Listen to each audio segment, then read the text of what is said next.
Hi friends, good evening. అందరికీ ఎలా ఉన్నారండి? బాగున్నారా? నేనైతే బాగున్నాను. Welcome back to my life.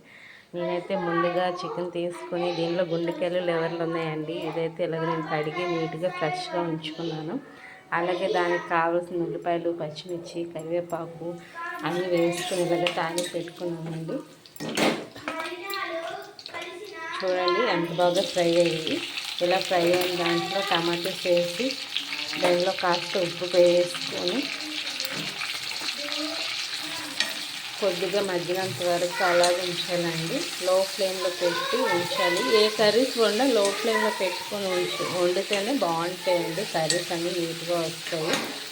ఎక్కువ మంట పైన వండకూడదు. ఈరోజైతే నేను ఈ కర్రీ ప్రిపేర్ చేస్తున్నాను.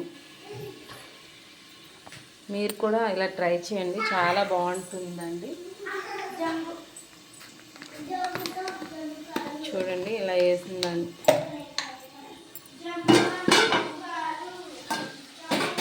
ఇప్పుడు కాస్త మగ్గింది కాబట్టి దీనిలో కొద్దిగా సాల్ట్ వేసి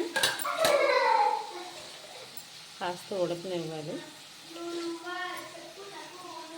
ఇలా ఉడుకుందాంటూ మనం ముందుగా ప్రిపేర్ చేసిన కజ్జికాయలు అనేవి మనం వేయాలండి. ఎందులో మనము తీసుకొని దీంట్లో బాగా మగ్గినంత వరకు ఉంచాలి. ఇలాగ ఉంచిన దానికి మళ్ళీ మనం మూత పెట్టుకోవాలండి.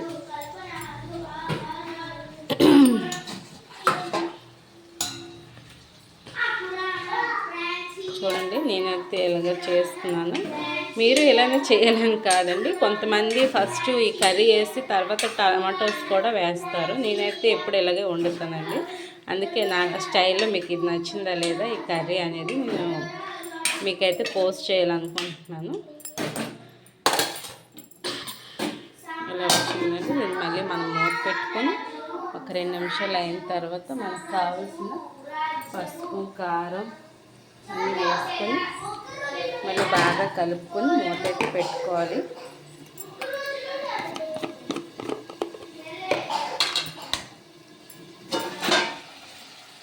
మీరు కూడా ఇలా ట్రై చేస్తే చాలా బాగుంటుందండి. ఎక్కువ కారం తినే వాళ్ళు అయితే నాకంటే ఎక్కువ వేసుకోవచ్చు. 2 స్పూన్లు ఆర్ 3-2 స్పూన్స్ వేసుకోవచ్చు. మా ఇంట్లో అయితే తక్కువ కారమే తింటారండి. దీన్ని అందుకని మేము ఇలా ప్రిపేర్ చేసుకుంటున్నాము. పిల్లలు తినేటప్పుడు కారం అని అంటారు, అందుకని నేను తక్కువగానే వేసుకుంటాను.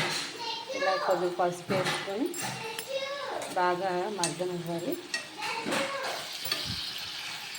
చూడండి ఎంత బాగున్నాయి.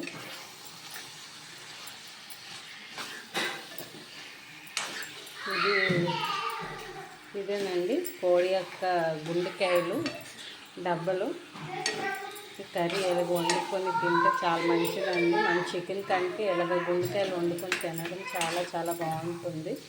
మాకైతే చాలా ఇష్టమండి. మీకు కూడా ఇష్టమైతే డిస్క్రిప్షన్లో లైక్ చేయండి, అలాగే ఫాలో చేయండి, సబ్స్క్రైబ్ చేయండి. చూడండి ఎంత బాగుందో. ఓకే అండి, ఇలా కలిపిన తర్వాత కాస్త మగ్గనియండి. దీన్ని మళ్ళీ మూత పెట్టి కాసేపు ఉడకనిచ్చాలి. మీకు కావాలంటే చికెన్ మసాలా, అల్లం పేస్ట్ ఇవి కూడా వేసుకోవచ్చు ఎక్స్ట్రా కోసం. మేమైతే ఎక్కువ వేసుకోమండి మసాలాస్ ఏంటి. మేము నార్మల్గానే వండుకుంటాం.